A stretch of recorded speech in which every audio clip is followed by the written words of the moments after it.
आज हम जानेंगे उत्तराधिकारी के बारे में। उत्तराधिकारी के बारे में यह जानेंगे कि किस प्रकार से यह कार्य करता है, इसका अर्थ क्या है। उत्तराधिकारी का अर्थ है किसी व्यक्ति की मृत्यु के बाद उसकी संपत्ति, अधिकारों और देनदारियों का उसके कानूनी वारिसों जैसे संतान, पत्नी या माता को हस्तांतरण होना चाहिए। यह वसीयत के अनुसार या वसीयत न होने पर कानूनी जैसे हिंदू उत्तराधिकारी अधिनियम 1956 के तहत होता है।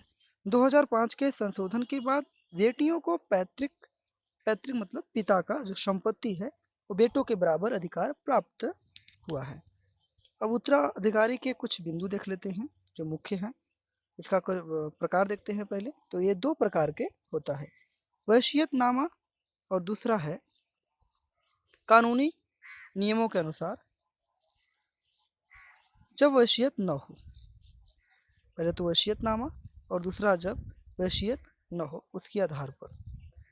तो पैतृक संपत्ति जो है, जो पिता की संपत्ति है, इसमें 2005 के बाद बेटी को जन्म से ही बेटा बेटी के समान अधिकार प्राप्त हुआ। स्वयं अर्जी संपत्ति जो व्यक्ति स्वयं करता है।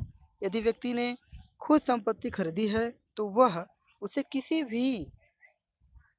भी को वह अपना वसीयत कर सकता है, चाहे बेटा या बेटी, इसको समझ में आएगा उसको करेगा, या किसी और को भी कर सकता है क्योंकि उसने स्वयं खरीदा है। अगला है उत्तराधिकारी प्रमाण पत्र, सक्सेशन सर्टिफिकेट। अब देखते हैं कैसे मिलेगा। यह सिविल कोर्ट से मिलने वाला एक जरूरी दस्तावेज है जो यह साबित करता है कि आप मृतक के कानूनी उत्तराधिकारी हैं। इसे आपको बनवाना पड़ेगा सिविल कोर्ट से। अब नामिक देख लेते हैं, जिसमें नामनी है। बैंक खातों में नामिक व्यक्ति नॉमिनी संपत्ति का पूर्ण स्वामी नहीं बल्कि केवल ट्रस्टी होता है। ध्यान से समझिएगा, केवल वो ट्रस्टी होता है। महिलाओं का अधिकार, जो महिलाओं का अधिकार है ये देख लेते हैं।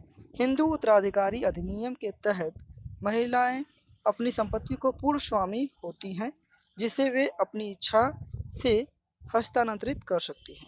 मतलब उसे अपनी इच्छा के अनुसार रख सकती हैं, दे सकती हैं किसी और को भी, वो अपना इच्छा के अनुसार काम कर सकती हैं।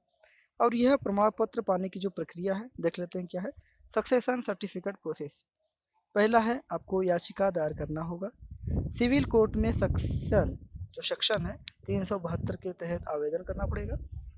दूसरा है नोटिस, उसका नोटिस करेंगे, कोर्ट को देगा, अखबार में या फिर किसी प्रकार से नोटिस जारी करें और आपत्ति मांगता है। दूसरा हो गया। तीसरा हो गया सुनवाई व सत्यापन। कोई आपत्ति न होने पर सुनवाई के बाद कोर्ट सर्टिफिकेट जारी करता है।